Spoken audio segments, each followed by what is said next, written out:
Hi, Dr. Fry here, this time with a model of a radius. The radius is the lateral bone in the forearm.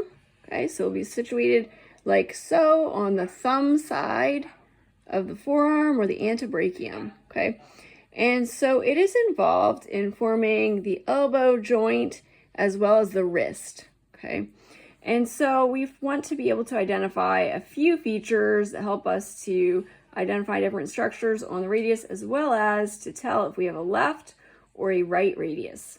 Okay, for starters, there's a blunt, rounded end to the radius. That's the proximal end, and that is in fact called the head of the radius.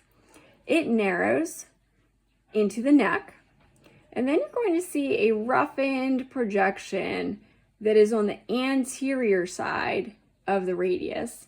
And that's just called the radial tuberosity. It's going to be an attachment point for the tendon from the biceps brachii muscle, okay? But it needs to be located anteriorly. This is going to help us to decide if we have a left or a right radius, okay? Following down the shaft of the radius, we get to the distal end, and there's a couple of features here that we want to identify as well. One is the styloid process.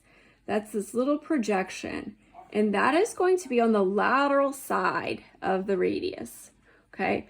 And then if you look at the surface, there are just some facets here, some articular facets that help to receive the carpals. It articulates with the carpal bones in the wrist, and then that styloid process, along with the styloid process of the ulna, help to sandwich those carpal bones, creating a nice attachment point for our wrist, okay, the bones of the wrist. Okay, so based on the features that we've already identified and located, we can tell if we have a left or a right radius, okay? So for starters, we know that the radius needs to be on the thumb side of our forearm, and we know that that styloid process also needs to be on the thumb or the lateral side of the radius.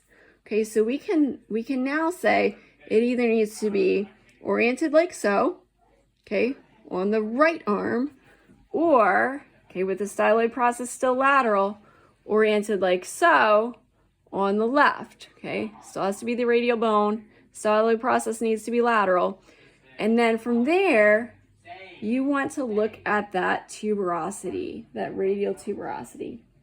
It should face more anteriorly, okay?